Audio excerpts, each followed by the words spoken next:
Bonjour à tous, soyez les bienvenus en ce dimanche 6 décembre. On approche de Noël. Voilà, encore une belle journée où on peut se réunir aussi entre frères et sœurs, aller au culte, oui, et louer le roi des rois, le Seigneur des seigneurs, adorer le Père en esprit et en vérité. C'est agréable. Et si vous ne pouvez pas le faire, vous pouvez le faire dans vos maisons. Dieu est partout. Le Saint-Esprit est partout. Vous pouvez le rencontrer partout. C'est formidable. Voilà, vous pouvez mettre votre nom sur un commentaire, que je puisse vous saluer. Bonjour Bernard et toute la famille. Soyez bénis en ce jour. Que la joie du Seigneur soit votre force. Vous pouvez puiser en lui tout ce dont vous avez besoin dans cette journée. Alléluia. Voilà, vous êtes au trésor du ciel.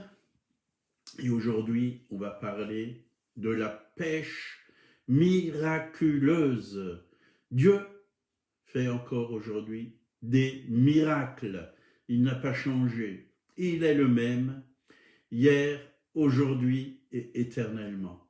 Et nous nous attendons à lui dans cette journée. Amen. Voilà, on va commencer ce live. On va prier. Seigneur, merci. Tu es fidèle, tu es présent.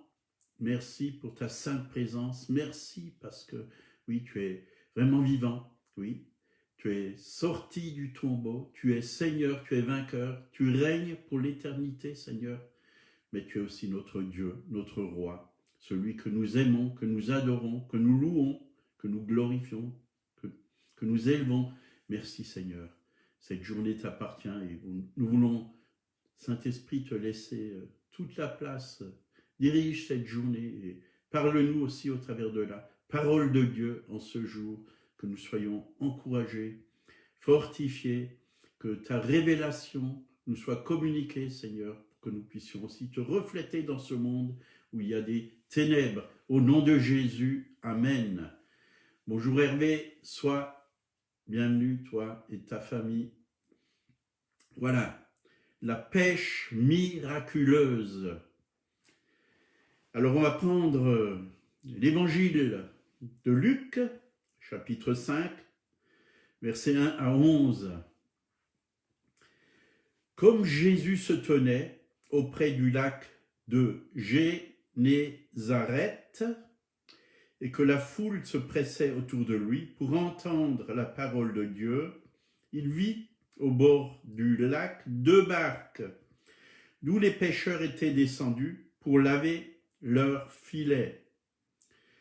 Il monta dans l'une de ces barques, qui était à Simon, et il le pria de s'éloigner un peu de terre. Puis il s'assit, et de la barque, il enseignait la foule. Lorsqu'il eut cessé de parler, il dit à Simon, « Avance en pleine eau et jetez vos filets pour pêcher. » Simon lui dit, « Maître, j'ai pêché toute la nuit, j'ai travaillé toute la nuit sans rien prendre, mais sur ta parole, je jetterai le filet. » L'ayant jeté, ils prirent une grande quantité de poissons et leur filet se rompait.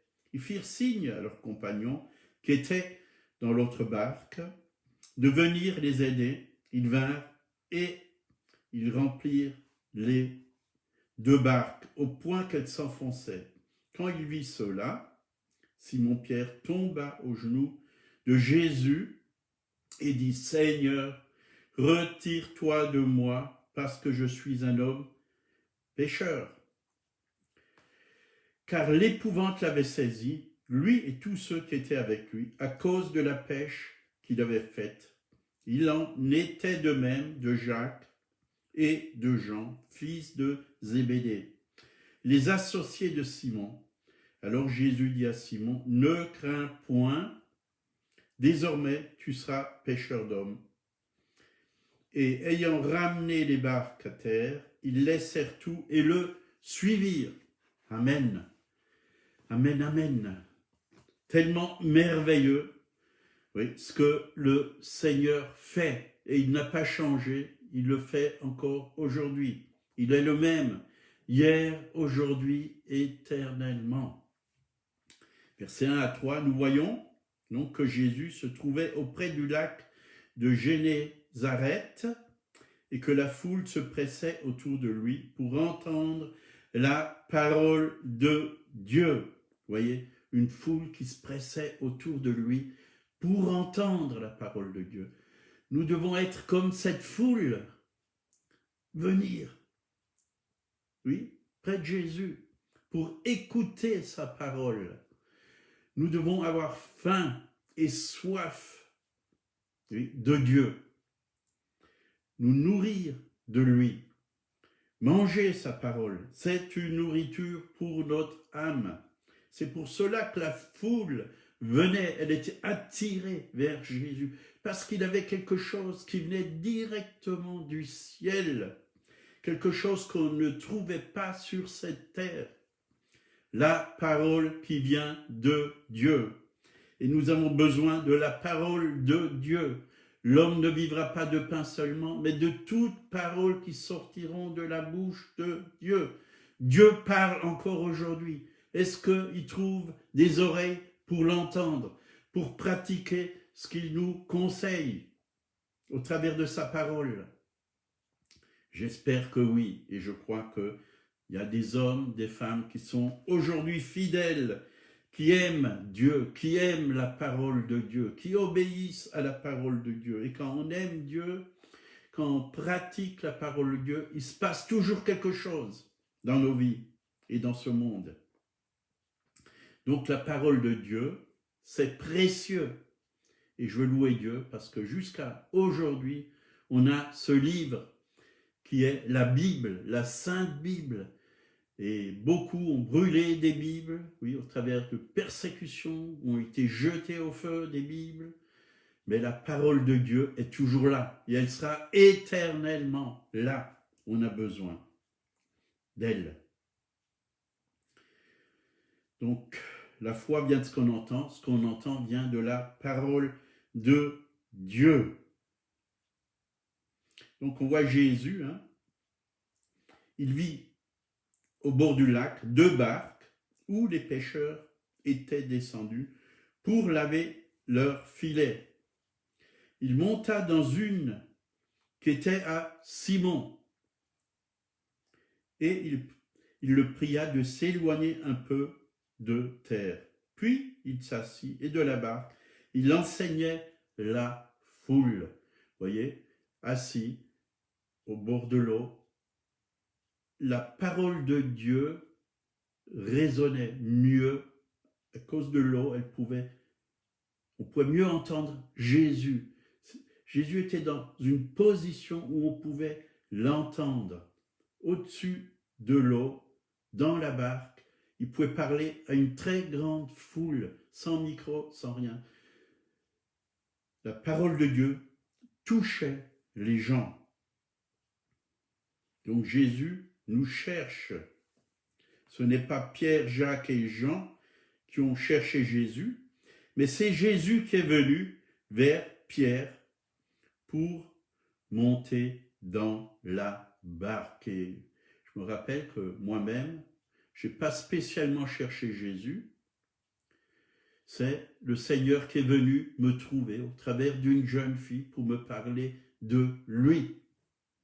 Mais au fond de moi-même, il y avait une soif de connaître si Dieu existait. C'était la question que je me posais. Est-ce qu'il existe? Où est-il? Il est très haut dans les nuages. Je ne peux pas l'atteindre. Mais le Seigneur est venu au travers d'une jeune fille, oui, qui était rayonnante, pleine de vie, pleine de lumière, me parler de lui. Jésus est la parole de Dieu. Oui, Jésus n'attend que l'occasion de déverser sur notre vie la plénitude de sa bénédiction. Laissez-le venir dans votre barque, c'est-à-dire dans votre vie. Et quand il vient dans votre vie, il transforme tout.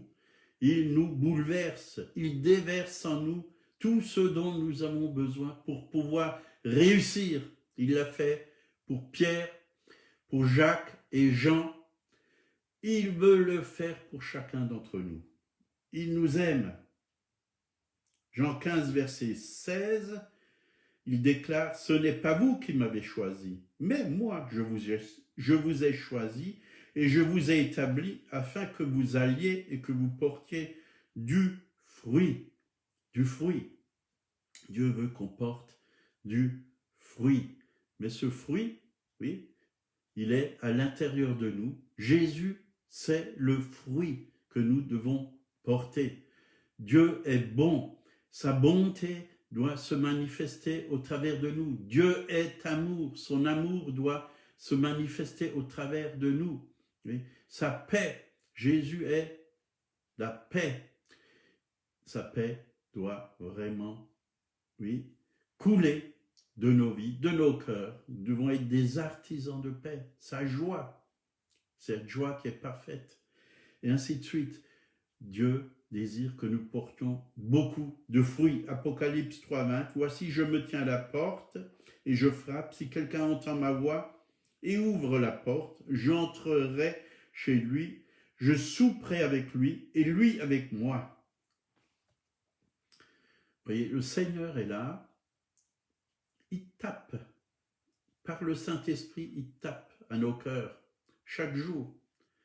Parce que parfois, on le met de côté. Mais normalement, la porte, cette porte, c'était la porte, oui, de son corps qui est l'Église. Et il voulait rentrer. Il voulait rentrer dans son église. Et parfois, on peut faire les choses comme une machine, vous voyez. Une routine, une machine. Oui. On peut faire les choses sans Dieu, mais Dieu désire être à l'intérieur. Dieu désire communier avec nous. Dieu désire nous donner son conseil. Dieu désire diriger notre vie. Il est le bon berger. Chaque jour, il tape. Oui, parce que bien souvent, on s'égare. On veut faire sans lui. Mais Jésus a dit, sans moi, vous ne pouvez rien faire. Seigneur, renouvelle ma vie chaque jour, chaque matin. Les bontés de l'Éternel ne sont point épuisées, elles se renouvellent chaque matin.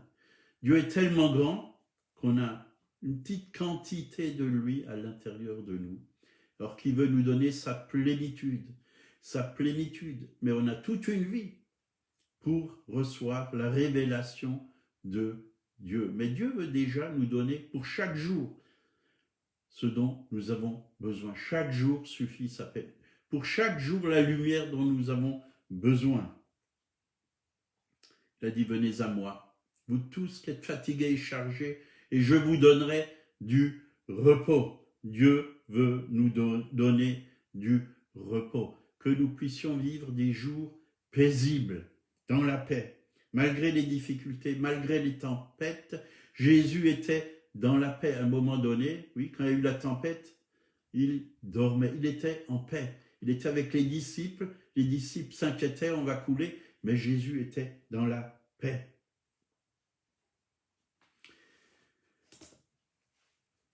Donc, ils ont accepté, oui, que Jésus rentre dans leur barque. Est-ce que vous acceptez que Jésus rentre dans votre barque? Et écoutez sa voix, ce qu'il va vous dire. Ouais. Et j'aime beaucoup Simon, qui est devenu Pierre, versets 4 à 6, lorsqu'il eut cessé de parler, il dit à Simon, avance en pleine eau et jetez vos filets pour pêcher. Simon lui répondit, Maître, nous avons travaillé toute la nuit sans rien prendre, mais sur ta parole, je jetterai le filet. Nous avons travaillé toute la nuit sans rien prendre. Voyez. Mais, un mec qui change tout. Sur ta parole, je jetterai le filet. Voyez, il n'a pas raisonné. Simon n'a pas raisonné. Pourtant, c'était un pêcheur professionnel. Il savait comment pêcher du poisson. Mais il a dit, sur ta parole, je jetterai mes filets ou mon filet.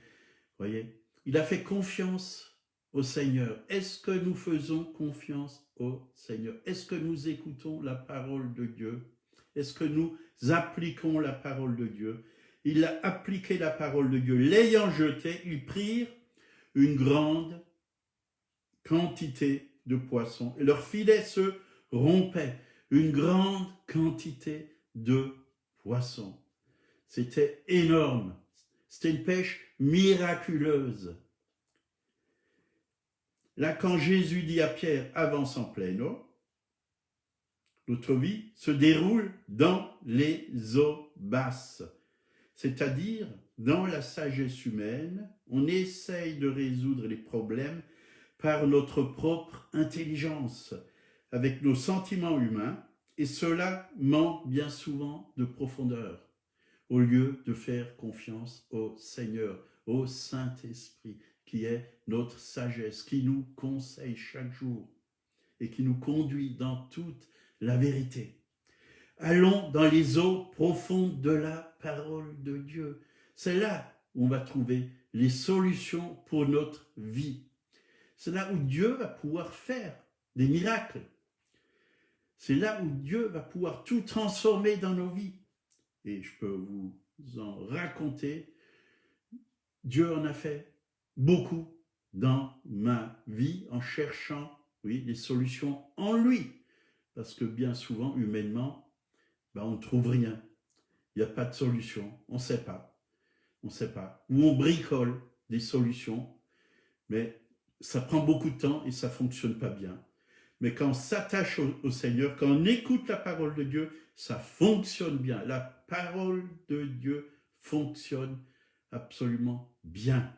Oui, ce que sa bouche dit, sa main l'accomplit. Dieu n'est pas un homme pour mentir. Ce qu'il dit, il le fait. Donc, nous devons quitter tout ce qui est à la surface, superficiel, et chercher à fonder nos vies dans les profondeurs de la parole de Dieu. Nous avons besoin de recevoir des révélations dans sa parole, des rémas de Dieu, c'est-à-dire, oui, des paroles qui sont directement données pour nous par le Saint-Esprit, pour solutionner nos problèmes. C'est ça que nous avons besoin. Alors nous pouvons jeter nos filets, comme Pierre, et nous allons aussi avoir une pêche miraculeuse. Nous allons voir des vies transformées autour de nous. Nous allons voir des problèmes se résoudre. Là où il y a l'angoisse, où il y a la crainte, où il y a la dépression, Dieu va venir et enlever toutes ces choses. Là où il y a la maladie, Dieu va mettre la guérison. Là où il y a la pauvreté, Dieu va pourvoir. Parce qu'il nous aime, il veut le meilleur pour nous. Tant que vous voulez faire par vos propres forces, Dieu ne pourra pas accomplir de miracles. Nous avons besoin de ce Dieu de miracles. Il n'y a que lui qui peut faire des miracles. Donc Pierre a dit, j'ai travaillé toute la nuit sans rien prendre. Mais maintenant que Jésus est dans notre barque, dans notre vie, c'est lui qui travaille au travers de nous. Et il fait bien les choses. Seigneur, je te remets ma journée de travail. Dirige cette journée. Oui. Donne-moi ta sagesse pour cette journée. Donne-moi les bonnes paroles pour cette journée, pour ceux qui sont autour de moi.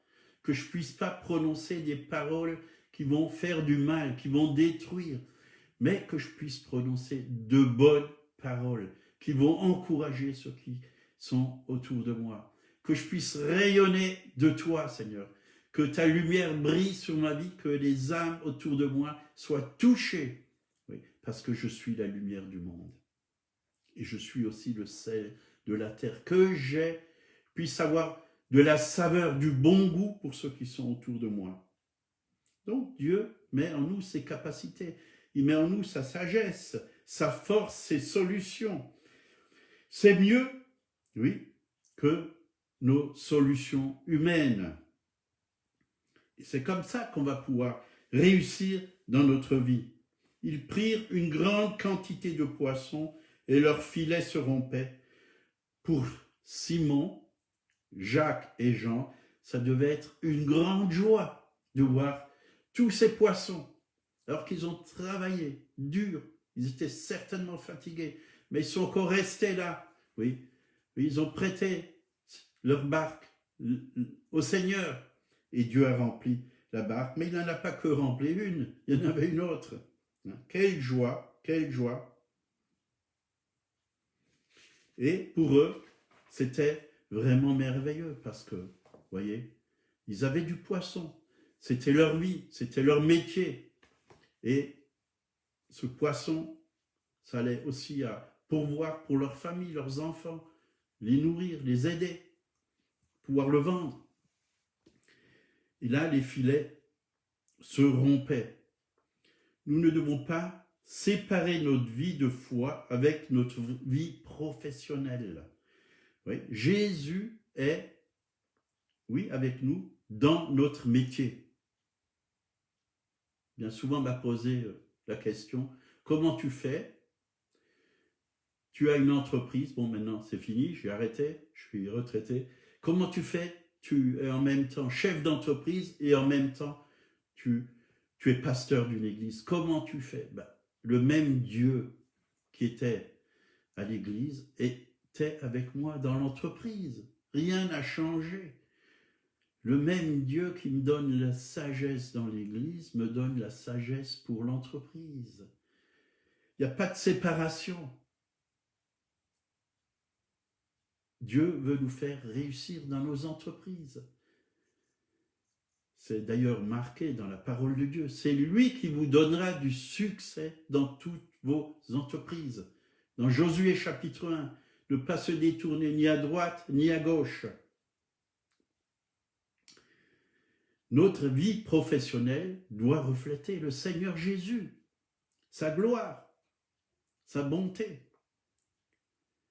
Il va nous donner de la sagesse pour gérer une entreprise. Là, c'était une pêche miraculeuse. Ce n'était pas quelque chose de naturel, vous voyez. Ça dépassait le naturel. C'était surnaturel. C'est quelque chose que Jésus a fait. C'est Jésus qui a fait cela.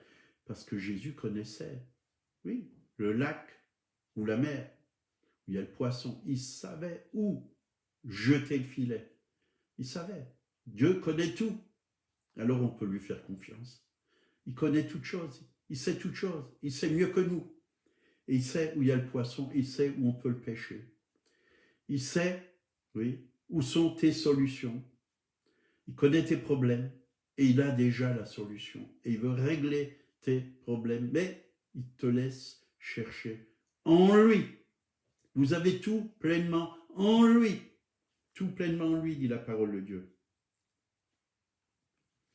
Donc, ils ont fait signe aux compagnons, parce que les filets se rompaient, pour venir les aider. Ils vinrent et ils remplirent les 2 barques au point qu'elles s'enfonçaient. Vous voyez, la bénédiction était tellement grande. Vous voyez, il y avait un tel poids dans la barque. C'était plein à craquer. Quand Dieu nous bénit, on déborde sur les autres. C'est tellement plein qu'on déborde. Tu oins d'huile ma tête et ma coupe déborde. Quand il vit cela, verset 8, Simon-Pierre tomba aux genoux de Jésus et dit, « Seigneur, retire-toi de moi, je suis un homme pécheur. » Pierre, devant la bonté de Dieu, devant la gloire, la grandeur de Dieu, a été convaincu de péché. Et la Bible dit, dans Romains 2, verset 4, « Où méprises-tu les richesses de sa bonté et de sa patience et de sa longanimité? Ne ne reconnaissent pas que la bonté de Dieu te pousse à la repentance. La bonté de Dieu nous pousse à la repentance. Quand on réalise que Dieu est bon, on a envie de se détourner de tout ce qui est mauvais. Oui, et demander pardon vraiment pour notre incrédulité, pour nos manques. Oui, parce que on ne s'est pas confié en lui. Verset 9 à 11, car l'épouvante l'avait saisi, lui et tous ceux qui étaient avec lui, à cause de la pêche qu'il avait faite. Il en était de même de Jacques et Jean, fils de Zébédée, les associés de Simon. Oui, ils étaient une équipe, hein, ils étaient associés. Alors Jésus dit à Simon, ne crains point, désormais tu seras pêcheur d'hommes. Ayant ramené les barques à terre, ils laissèrent tout et le suivirent. Voyez, ils laissèrent tout et le suivirent. Est-ce qu'on veut suivre Jésus?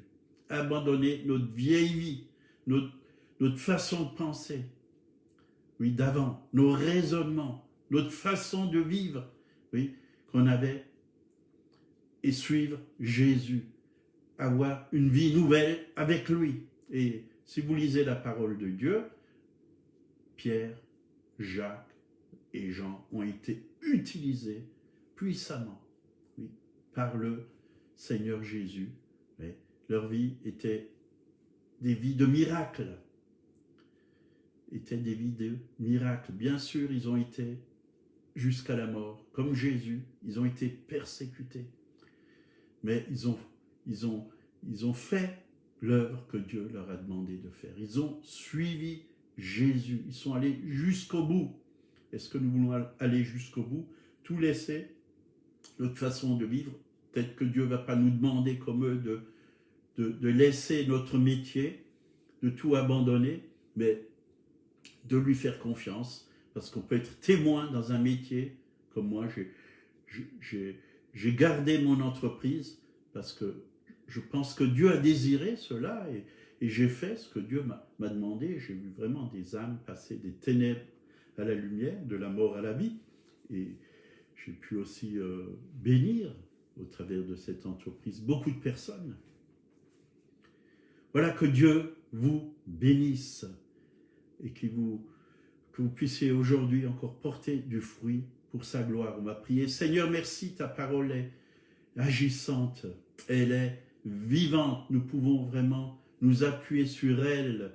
Oui, notre vie est transformée quand nous te faisons totalement confiance, Seigneur. Oui, tu es toujours le même. Oui, ce que tu as fait avec Pierre, Jacques et Jean, tu peux le faire aussi avec nous.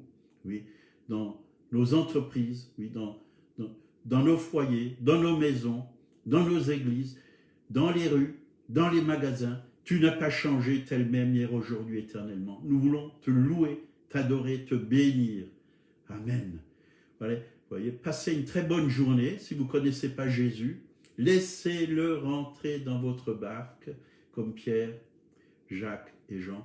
Laissez-le rentrer dans votre vie, dans votre cœur, qu'il puisse venir en vous.